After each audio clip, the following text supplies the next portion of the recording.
Mahalaga ang buhay natin. Kahit mahirap man o mayaman, may karapatan pa rin tayong mabuhay. Pero kung may nabubuhay, meron ding namang namamatay. Ikukwento ko sa inyo ang kabayanihan ng aking kasintahan. Ako nga pala si Christine at ito ang kwento ng isang simpleng lalaki na nagpatibok ng aking puso at higit sa lahat, inspirasyon ng mga nakakarami. Nakilala ko si Tristan noong bagong lipat lang siya sa school namin. Grade 6 kami noon nang makilala ko siya. Lagi siyang binubuli noon kasi ang weird niya. Pero nagustuhan ko pa rin siya kahit ganun siya. College na kami noon nang manligaw siya sa akin. Sinagot ko siya agad kasi gusto ko rin naman siya. Hanggang sa nagkaroon siya ng isang di pangkaraniwang pangitain. Habang nasa kusina ako ay narinig ko ang pagsigaw ni Tristan. Magkasama kami sa iisang dorm sa university. Wag! Sigaw ni Tristan habang nagwawala ang kanyang katawan na nasa kama. Dali-dali ko siyang nilapitan. Tristan! Tristan! Gising! Binabangungot ka na naman! Nag-aalalang sambit ko sa kanya. Napabalikwas siya ng bangon at napayakap sa akin. Ang sama ng panaginip ko, Tin. Nakakita ako ng maraming kulay itim na ibon na nagliliparan. Tapos nagkaroon ng kaguluhan. At nakita ko na namatay ka dahil sa isang malawakang pagsabog. Naluluhang sambit ni Tristan at pinagpapawisan ang kanyang mukha at namumutla ito dahil sa takot. Ano ka ba? Panaginip lang yun, Christian. Ano ka ba? Hindi mangyayari ang mga yun. Paliwanag ko sa kanya at hinimas ko ang kanyang likuran upang mahimasmasan siya. Nanginginig pa rin ang kanyang katawan dahil sa takot. Agad akong tumungo sa kusina at kumuha ng isang basong tubig at pinainom sa kanya. Nang mahimasmasan na siya ay inaya ko na siyang kumain. Babe, malapit na pala ang birthday mo ah. Anong gusto mong regalo? Nakangiting tanong ko sa kanya. Okay lang, kahit walang regalo, babe. Basta kasama kita, kompleto na ang birthday ko. Masayang tugon niya sa akin. Naks, kaya love kita eh. Nakangiting sambit ko sa kanya. Siyempre, ang gusto ko sana kahit mamasyal na lang tayo kahit saan. Dugtong pa nito ni Tristan habang kumakain kami. Kahit na weird siya, ang cute niya pa rin. Naalala ko naman yung araw na inaaway siya ng mga classmate namin sa elementarya. Ipinagtanggol ko siya noon kasi ayaw niya talagang makipag-away. Di sa duwag, pero hindi talaga siya sanay sa gulo. Dumating na ang araw ng kanyang kaarawan. Masaya ko siyang binate habang nakahiga pa siya sa kama. Happy birthday, babe! Masayang pagbati ko sa kanya at binigyan ko siya ng isang matamis na ngiti. Wow, thank you, babe! So where do you want to go? Nakangiting tanong niya sa akin. Matagal akong nag-isip bago tumugon sa kanyang tanong. Pumunta na lang tayo sa mall. Doon na lang natin i-celebrate ang birthday mo, babe. Para naman, makapasyal na rin tayo. Nakangiting tugon ko sa kanya. Okay, Doki. Pagbibihis lang ako, then pupunta na tayo sa mall, ha? Sambit niya sa akin at hinalikan niya ako sa pisngi. Pagkabihis niya ay agad na kaming lumabas ng bahay at nag-abang na kami ng masasakyang bus papuntang mall. Masayang masaya ako kasi magkakasama ko ulit siya sa birthday niya. Habang nasa biyahe kami ay nakatanaw lang si Tristan sa labas. Nagulat ako nang bigla niya akong tignan at may sinabi siya sa akin. Babe, nakakita ako ng mga itim na ibon. Nagkakatotoo na yata ang panaginip ko. May kabang sambit niya sa akin. Agad kong hinagilap ang mga sinabi niyang itim na ibon, ngunit wala akong nakikita maski isa. Baka naman malikmata ka lang, babe. Matulog ka na lang muna. Gigisingin na lang kita kapag nandun na tayo sa mall. Nakangiting sambit ko sa kanya at sumandal siya sa aking balikat para matulog. Pagdating namin sa tapat ng mall, agad ko siyang ginising. Babe, gising na. Nandito na tayo. Babe, gising. Baba na tayo. Ito ang sambit ko sa kanya at hinila ko na ang kanyang kamay at bumaba na kami sa bus. Nagmamadali kaming pumasok sa mall at pumunta muna kami sa game station para maglaro. Ang saya namin noong mga sandaling iyon. Parang ayoko nang lumipas ang oras habang kasama ko siya. Babe, kain na muna tayo. Gutom na yung mga alaga ko eh. Nakangiting sambit sa akin ni Tristan. Pumayag naman ako, kaya nagpunta na kami sa paborito naming resto.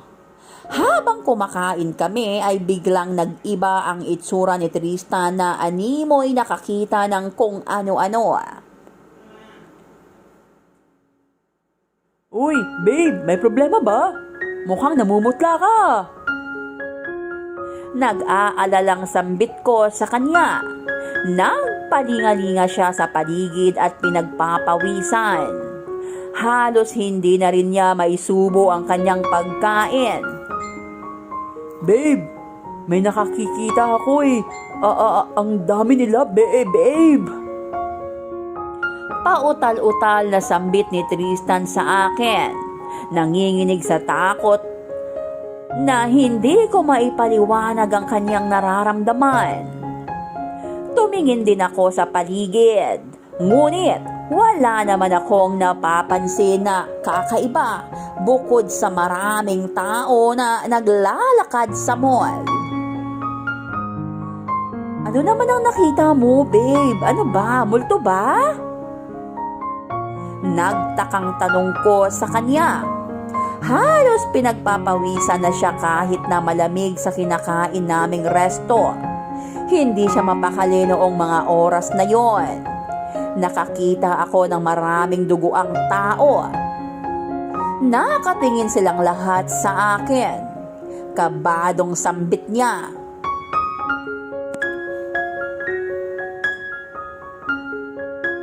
Ha? Huwag mong sabihin na mamalikmata ka na naman, ha? Nag-aalalang sambit para kay Tristan. Ewan ko ba?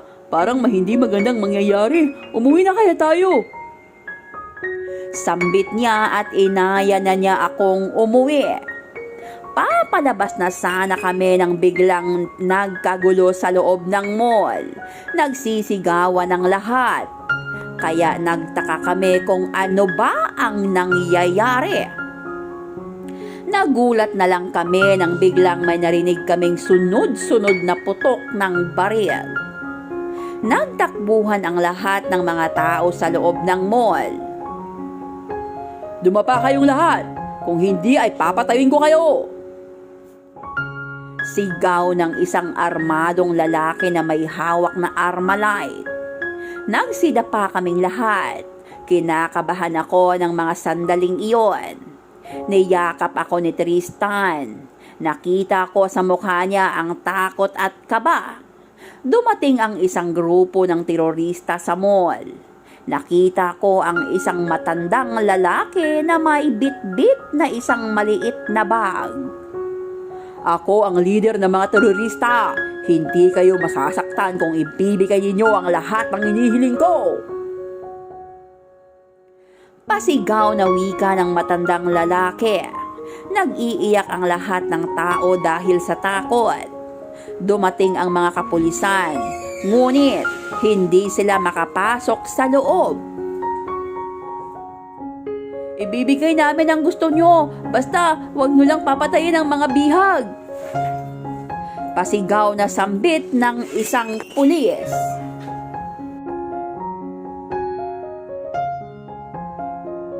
"Bigyan nyo kami ng 1 bilyong kapalit ng buhay ng mga tao dito!" Pasigaw ring tugon ng pinuno ng mga terorista. Nagulat kami ni Tristan nang biglang tumayo ang isang ginang at tumakbo papalayo. Nakita siya ng isang bandido at kaagad niya itong pinagbabaril na hawak niyang AK-47. Bumulagta sa sahig ang ginang at umagos ang dugo nito sa sahig. Nagkakanda sigawan ang mga tao dahil sa nangyaring natakot na rin kami ni Tristan. "Kailangan niyong ibigay ang pera sa loob ng 5 oras. Papatayin namin ang mga bihag kapag hindi niyo binigay ang gusto namin." Sigaw ng pinuno ng mga terorista. Hindi kami mapakade. Hindi na yata ito ang isang panaginip. Hindi na rin itong malikmata. Nangyayari na ang pangitain ni Tristan. Niyakap ko siya ng mahigpit. "Maawa na po kayo sa amin. Pakawalan niyo na po kami. May sakit po ang asawa ko. Nasa ospital siya kaya ako nandito sa mall para bumili ng paborito niyang pagkain. Sige na po." Pagmamakaawa ng isang lalaki at gumapang ito papalapit sa pinuno ng mga terorista at lumuhod ito sa harap niya. Hindi namin inaasahan ang mangyayari. Kinuha ng pinuno ang dala niyang espada at tinagbas niya ito ng kanyang ulo. Gumulong ang ulo nito sa amin. Halos masuka ako nang makita ko ang ulo na gumulong sa harap ko at nakadilat pa ang mga mata nito. Tinakpan ni Tristan ang mga mata ko para hindi ko makita ang ulo. "Mga hayop kayo! Ano bang kailangan nyo? Pakawalan nyo kami!" Nagsisigaw sa galit si Tristan dahil sa nangyari. Hindi ito pinansin ng mga terorista. "Nangyayari na ang kinatatakutan ko, babe. Ayokong mamatay ka. Christina, ayoko!" Naiiyak na si Tristan nang sasabihin niya iyon. Naniniwala na ako na talagang nakikita niya ang mangyayari. Hindi ako bumitaw sa pagkakayakap kay Tristan. Lumipas na ang 5 oras. Nakita ko ang itsura ng pinuno na hindi na ito natutuwa. Nagulat kaming lahat ng pagdadamputin ng mga terorista ang 5 tao kasama na ang isang bata. "Manong, maawa na po kayo sa amin. Alam ko po na mabait kayo kaya pakawalan niyo na kami." Naiiyak ng sambit na bata. Ngunit hindi na ito pinansin. Nangilabot kaming lahat nang biglang pinagtataga ng mga terorista ang 5 tao pati na ang bata ng kanilang hawak na itak. Nagkikisay ang bata nang tagain ito sa leeg ng isang terorista. Bigla akong nawala ng lakas habang nakikita ko ang bata na umaagos ang masaganang dugo sa sahig. Halos himatayin na rin ako sa takot. Nabigla ako nang biglang tumayo si Tristan at tumakbo papalapit sa pinuno. Sinuntok niya ang pinuno sa mukha at tumaob ito sa kanyang pagkakatayo. "Demonyo ka! Wala kang awa! Pati bata pinapatay mo! Hayop ka!" Sigaw ni Tristan at susuntukin pa sana niya ang pinuno nang bigla siyang pigilan ng mga terorista. "Matapang ka, bata! Tignan natin ang hangganan kung saan ang tapang mo!" Gumuhit ang malademonyong ngiti ng pinuno. Kinuha niya ang laman ng isang maliit na bag. Ikinabit niya ito kay Tristan sa likod. "Atomic bomb ang inilagay ko sa likod mo. Ha, ano? Kayang pasabugin ng bombang yan ang isang buong bayan. Nasa puso ko ang detonator ng bomba, kaya kung magtangkang pumatay sa akin ay magtitrigger ang bomba." Sambit ng pinuno kay Tristan. Nababaka sa mukha ni Tristan ang takot. Gayon din ako. Hindi ko malapitan si Tristan dahil hawak siya ng mga terorista. Nagulat kaming lahat nang makarinig na naman kami ng sunod-sunod na putok ng baril. Nagsidapa kaming lahat. May SWAT na nakapasok. "Magsihanda kayo!" Sigaw ng pinuno. Ngunit huli na dahil naubos na ng mga pulis ang kanyang tauhan. Pinagbabaril ng pulis ang mga terorista at ang pinuno na lang ang natitira. Biglang hinila ng pinuno si Tristan at tinutukan niya ito ng baril sa ulo. Kinakabahan ako sa mangyayari. Biglang binaril ng isang SWAT ang gamit ang isang rifle nito. Sabog ang ulo ng pinuno at nagkalat sa sahig ang utak nito. Agad kong nilapitan si Tristan at agad ko siyang niyakap. Nagulat kaming dalawa nang marinig namin ang tunog na nagmumula sa kanyang likuran.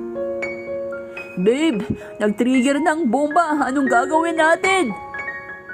Sambit niya sa akin ng may kaba. Hindi ko rin alam ang gagawin.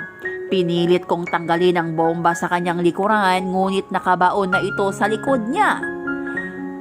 Halatang nasasaktan siya habang pinipilit kong alisin ang bomba. Dumating ang mga pulis at tiningnan ang bomba na nasa likod ni Tristan. "Ibang klaseng atomic bomb ito. Ngayon lang ako nakakita nito. Kailangan natin itong madala sa karagatan para doon ito mapasabugin. Hindi ito pwedeng tanggalin sa likod mo dahil sasabog ito." Sambit ng isang pulis sa amin. Bigla akong naluha ng sandaling iyon. Totoo ang nakikita ni Tristan. Magaganap ang isang malawakang pagsabog kapag hindi ito napigilan. Nagtaka ako nang bigla akong halikan ni Tristan sa noo. "Babe, kailangan kong gawin ito. Ayokong madamay ang pang-ibang tao. Ha, babe?" Sambit ni Tristan at bakas sa kanyang mukha ang kalungkutan. "Huwag mong sabihin na hindi pwede. Ayoko. Huwag mo akong iiwan. Please, ayoko." Naluluhang sambit ko sa kanya. Bumitew siya sa pagkakayakap niya sa akin at tumungo na siya sa mga pulis para dalhin siya sa dagat. Bigla na lang akong nanghina, pero bago siya tuluyang mawala sa paningin ko ay may sinabi siya sa akin. "Mahal kita, Christine. Pangako, hindi kita makakalimutan." Sigaw niyang sambit sa akin at tuluyan na siyang sumakay sa helicopter para ihagis na siya sa dagat. Umiyak pa rin ako ng mga sandaling iyon dahil Sa isang pangitain ay mamamatay ang kaisa-isang minamahal ko. Ilang oras pa ang lumipas ay narinig ko na ang isang malakas na pagsabog. Tuluyan na akong napaluhod at nag-iyak. Nabalitaan ng buong mundo ang ginawang kabayanihan ni Tristan. Tristan is the bravest person of all. You are the hero of the world. Thank you for saving many lives, Tristan.